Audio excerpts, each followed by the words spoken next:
Welcome back, guys, to another video. Now, Assetto Corsa EVO just had a new update where they added a bunch of new cars, and one of them is a modern day F1 car. Apart from iRacing, I don't think there's any other simulator that's fairly hardcore that has added a modern day F1 car. I mean, okay, Assetto Corsa, yes, from back in the day, but you know that's old now.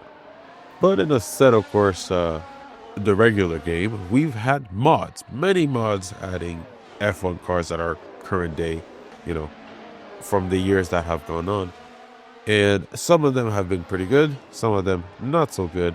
And the two most famous ones are the ones done by VRC and RSS Studios. And with those two cars that are paid mods on top of that, they are very detailed F1 cars mod. And the one by RSS Studios is actually the Alpine car, the Alpine 2025 car. And I think if I remember correctly from what I've read, they've actually worked closely with the Alpine team to actually make the car and to make it, you know, true to life and faithful to the real thing. But VRC, they decided to just go their own route and make the most detailed F1 car mod. And basically today we are just going to compare those two F1 cars that are very highly detailed to the one that is in Assetto Corsa EVO. So without further ado, let's just jump in. Now, of course, I could just do it in a Monza, but I've decided to do it in some tracks that offer a bit more cornering and, you know, some hairpins and whatnot, so I can really see the car's performance. And I've chosen two tracks to do that in, and that is Spa and Suzuka. And we will see which one stacks up to be, let's say, the most believable, the most detailed. And yeah, just see the work that Kunos has done on the SF25, I think it's called. And I really hope that they did a good job. So we'll get right into it. Let's begin with one of my favorites, basically my favorite, because of just how detailed it is, the one made by VRC. And here we are in the game, in VR. I hope you guys see okay. We're going to drive this around and I will commentate on these cars, on what I think about it, and you know, the tracks that we're just going to drive on. We're going to see how well it is. We're not here to set some crazy lap times. We're just here to feel the car raw, performance based, without any, you know, boost. All right, let's get right into it. So the VRC car, of course, I have chosen the mod from whatchamacallit. It's a little bit loud in my ears. I have decided to use the what's the name of the team? Have I already forgotten the name of the team? That's crazy. The name of the team that was in the F1 movie, I just know it from the Expensify logo. What is the team called? Whatever, I'll just show the team on screen. You know the livery. I don't know why I've forgotten the team all of a sudden, but that's not important. What's important is the driving around the track to really see which car performs, I would say, the most realistically. Not necessarily the best. I'm sure they all perform pretty well, but the most realistically to what I would assume an F1 car performs. With this one, I gotta admit, it is definitely the one that we made by VRC. Same thing goes with their F1 2024 mod. It is the one with the most stiffest suspension out of all the F1 mods out there. So you really got to be on your toes. Now, this one I feel like is a bit more stiff than the 2024 one. So it took me some time to really get used to it, and so I can actually set some consistent lap times. And even then, it's really hard. Whenever I plan a setup, sometimes on some tracks I really got to make the suspension soft because the track is bumpy. Now, we've heard drivers talk about that, you know, some tracks are way too bumpy and it's hard to really maneuver the car around. So, and these cars are built fairly stiff because of the aerodynamics. To benefit from all the aerodynamics, the car has to be quite stiff.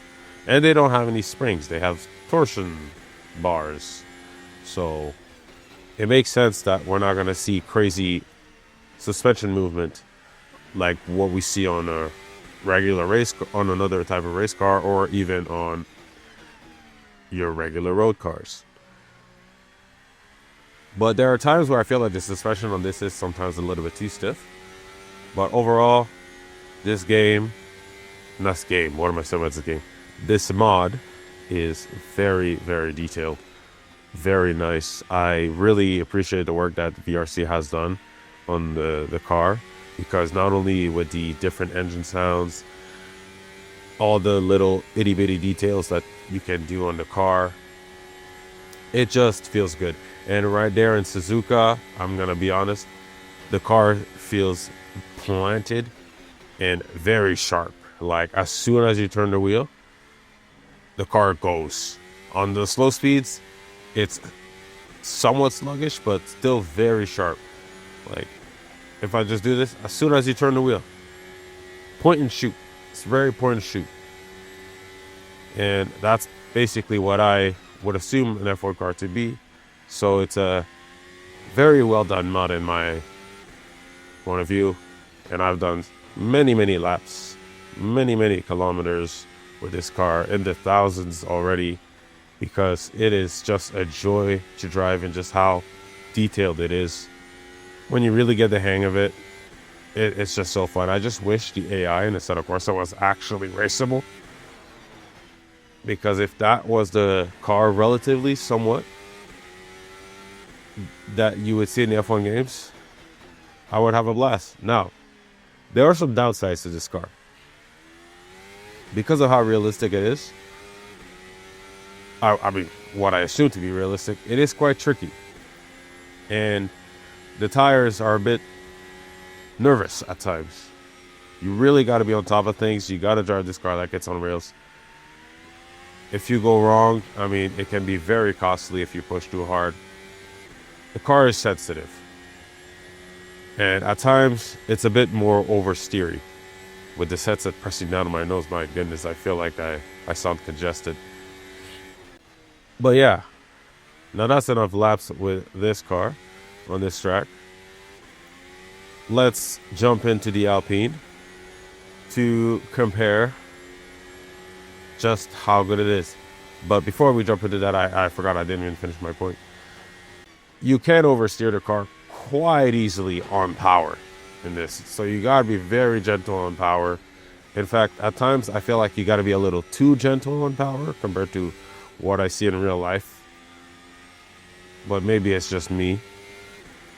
At the end of the day, I still really enjoy driving this mod. It's just wonderful.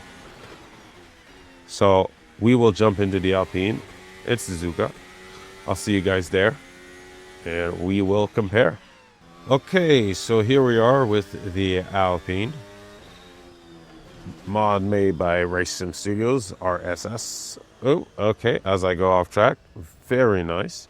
And here is already one part for the comparison. So this car also very detailed, feels very good. I will first talk about the positives in comparison to the VRC mod. Now the positives, which kind of makes it a little bit better than the VRC one. One, it is an official F1 car. This is Alpine's car, so it looks very good. The detail inside with your character is in fact even better than the one that VRC did. Number two is the rear. I can feel the rear in this a lot better than the VRC mod. And reason for that is that I can now push the car with more confidence, knowing when I'm pushing too hard and how I should, dial it back. That works with the tires also. The tire model with this one is a bit more forgiving, I guess you could say.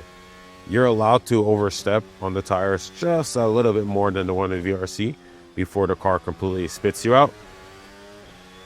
So that is very nicely done.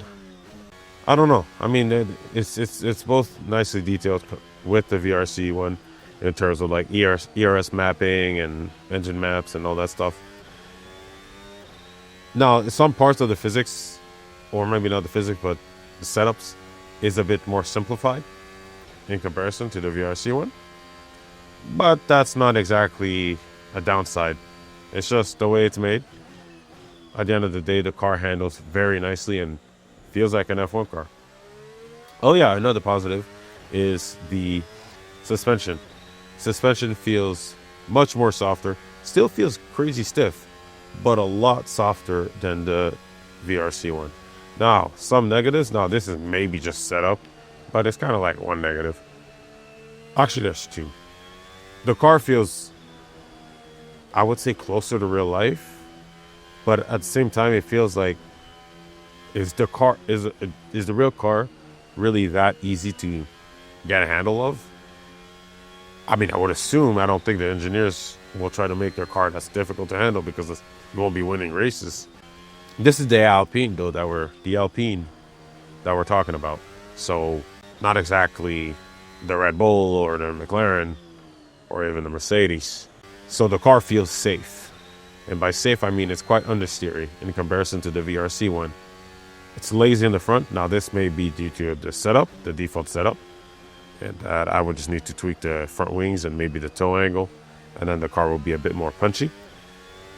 But it is quite lazy in the front.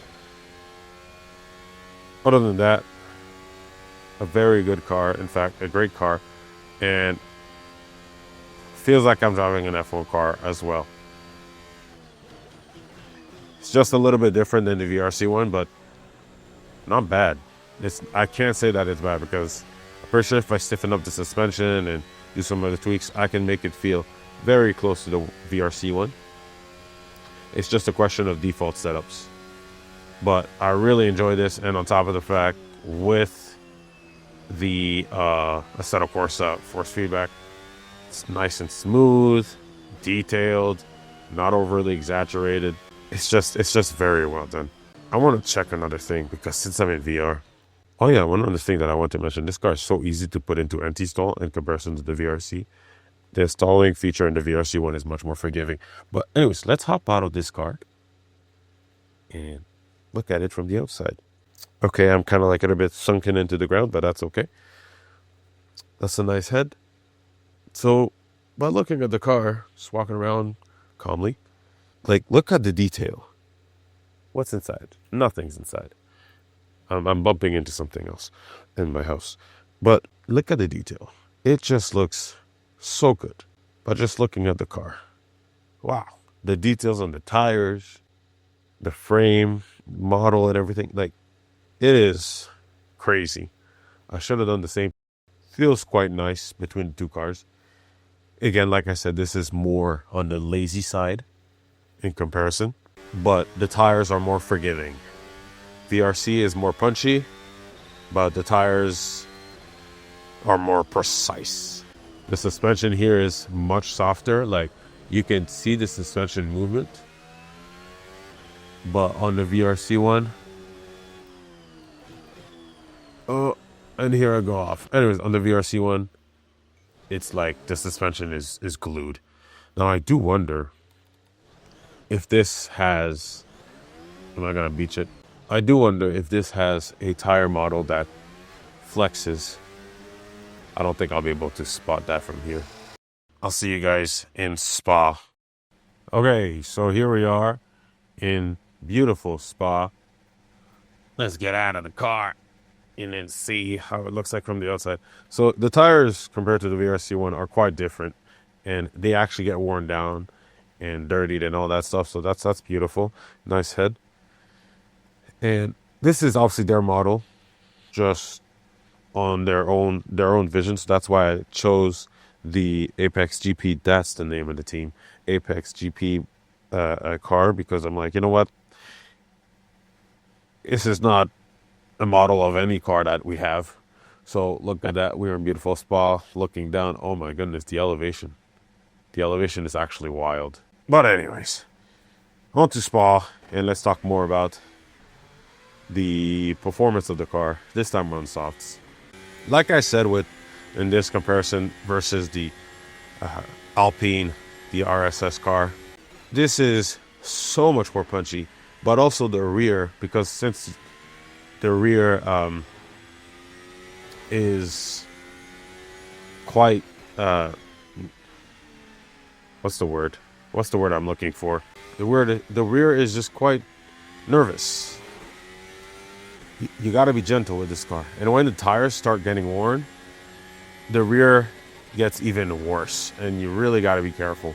I mean, obviously there's some setup tweaks that you can do to help the rear, and then also, you know, with the brake bias, I have managed to find some compliance. But I feel like the tires here on this mod kind of wear down a little bit strange like. It's sometimes it feels like it's a little bit too fast, but maybe it's just me. Maybe I just need to learn how to drive these cars. I haven't driven enough of the RSS car to know if their tire wear is better, but that doesn't really matter at the end of the day. I very much use Assetto Corsa as a hot lap type of game because the AI is basically unraceable. But sometimes, you know, maybe a 5-lap, 10-lap race. It'd be so nice if I could do a whole Grand Prix because their VR is just really well done. At the end of the day, there's always Automobilista 2, but, you know, like, look at this mod. Come on. It'd be amazing with the AI. Anyways, on to the Racing Studios. So, with this car, we've already seen it from the outside. But yeah, Racing Studios, this one with the softs, the car feels so much better, so much more planted. Then again, we gotta remember, this is an Alpine. How close is it to the real thing? I don't know. But while I do this lap with the Alpine, I also want to mention on a podcast actually, and even on a live that Max Verstappen did. I won't pull up the footage, but here's what he said. Even Max Verstappen uses Assetto Corsa EVO, Assetto Corsa to, you know, just drive around, check some setups, and I think if I remember correctly, he mentioned that even the paid F1 car mods actually handle very close to the real thing. But if I remember correctly, because I saw it on another video as well, I think he said that the Racing Studios one is the closest thing to a real F1 car, meaning that this Alpine mod is closer to the real thing than the VRC one. The VRC is probably a little bit too twitchy, a little bit too sensitive, and as I go off, but this one is probably closer to the real one. It is what it is. I'm not too surprised, because if this was done with the collaboration of the Alpine team, it makes sense why it would be close to the real thing. One other thing that I would like to admit with this car, because the VRC one, actually the braking is more like F1 2019, whereas this braking is more like F1 2020 or F1 23. The F1 drivers were very vocal during the lockdown that it's too sensitive on the brakes, that it's harder than that to actually lock up your brakes. And that's what I feel with this car. The Racing Studios one, the VRC one, it's too easy to lock up your brakes. But with this, it takes more effort. And I feel like that's better. Maybe it's due to the default brake bias setting. As I see, I am on 52 front. And I'm on positive brake migration anyway. So maybe that's why. I'm pretty sure I don't even know if I have the ability to edit the brake bias. But it is what it is. It doesn't matter. Can I really not edit? Oh no, wait, what? That's my brake bias? If I would put it at like 57, sometimes I put it at 57 on the VRC one. Let's see if I can lock up the brakes easier. No, actually, I could just stop better with a more front brake bias.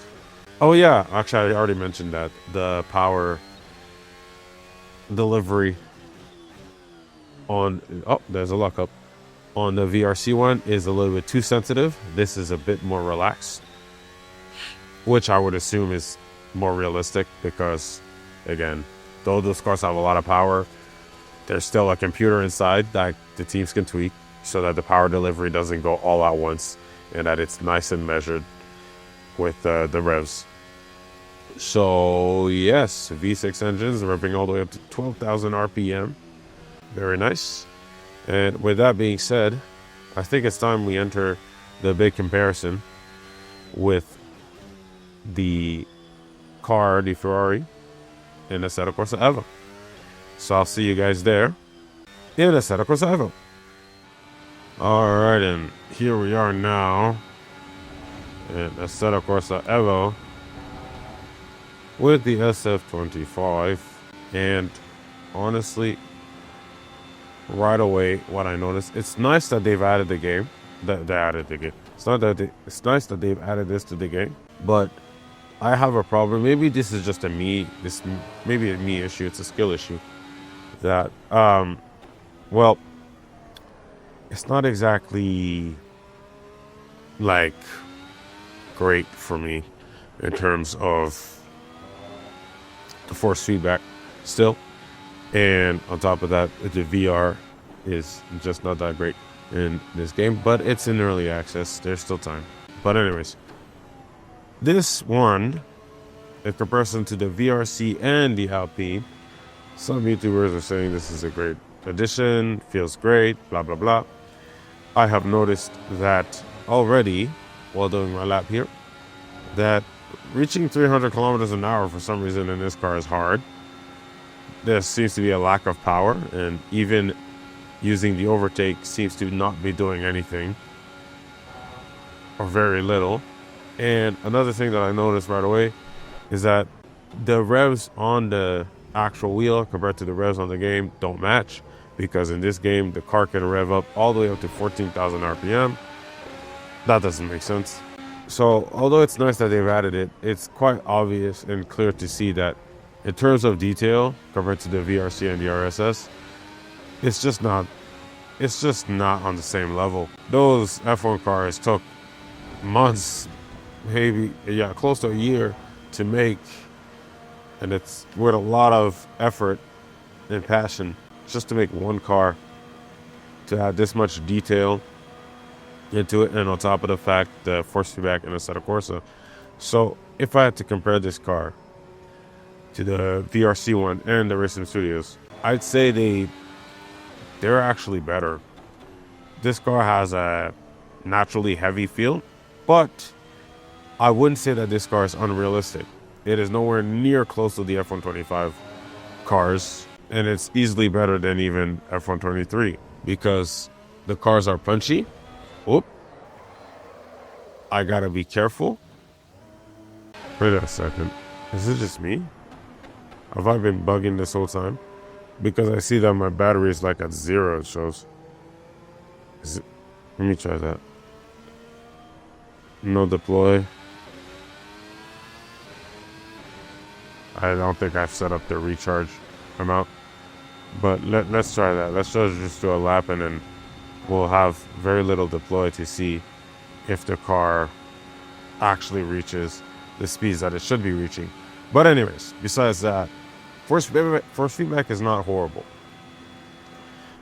The car is like nice and like punchy, like the tires actually go in the direction, which is great. Okay, I'm just on red. I'm gonna do this again. Let's try another lap. Let's go back into the pits and let's try again, because something's up. Engine map will leave it at 1.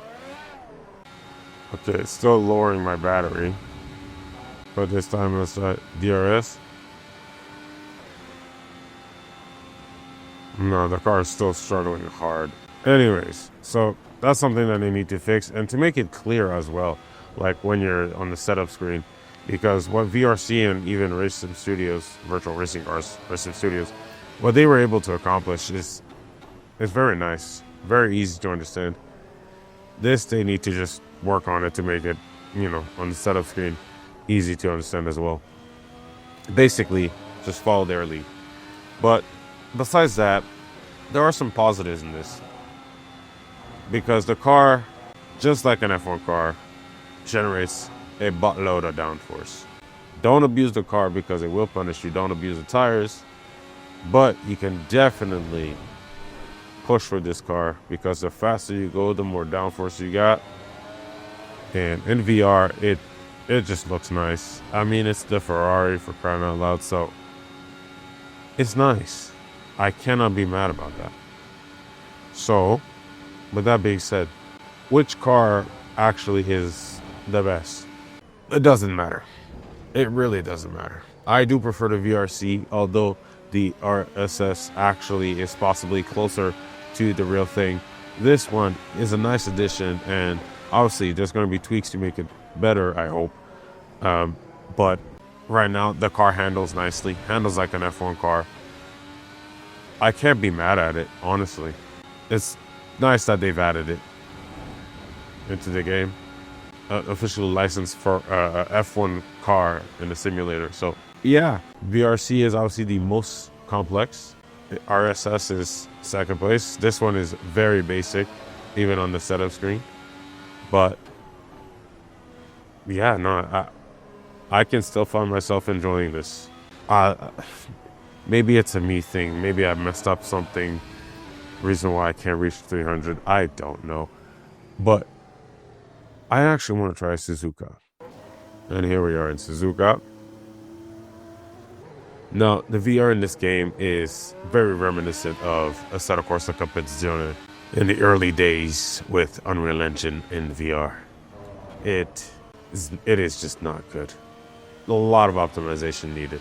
It is wild how Assetto Corsa with mods can look absolutely insane, and like even at times I would argue close to the same level that we see here. It goes to show you don't need to make your game with crazy level of polygon details and whatnot. Just have a good lighting and be modest with your polygons. So like this, the game will run nicely in VR. It's a lot about lighting and texturing when you think about it in terms of making a game look pretty. Here is an interesting corner. That hairpin. Before this update with the older F1 car, the 2004 Ferrari, I used to spin out quite often, unless if I was carrying a certain amount of speed around that corner. I wonder if it's the same with this car. We'll see when we get around that. But yeah, that's basically that. It's a nice addition. I can't be mad. Just keep at it, keep working at it. Don't just add the car and then ignore it. I mean, it's clear that some mods in the Assetto Corsa are even better than the stock cars. But that's the thing that Kronos should focus on. Don't focus on the mods. Oh, I just did who did that again? Bortoletto? I thought it was gonna close for me. It did not do that. That's crazy. Okay, maybe it's because I'm recording, but the VR performance has been very choppy. Anyways, let's remember to close DRS. Interesting. At least that part is more realistic than the VRC and the Racing Studios, because real life drivers, they have to remember to close the DRS before they enter the first turn. Yeah, no, the car actually feels pretty great. The force feedback, maybe I just need to tweak it a little bit on my end for it to feel, let's say, just like the Assetto Corsa 1. But no, the car feels good. Honestly, the new tire update that they did. Oh, yeah. Still, oh, my foot was getting dry. Still prone to oversteer here. So, yeah, that's that. Anyways, I should have said that earlier.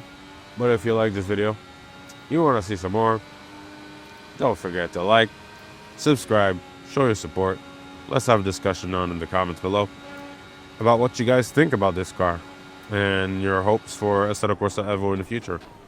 I hope modding is at least just as easy, or maybe even easier than on Assetto Corsa 1, because that would help keep this game alive for so many years to come. But yeah, that was that. I'll see you guys in the next one.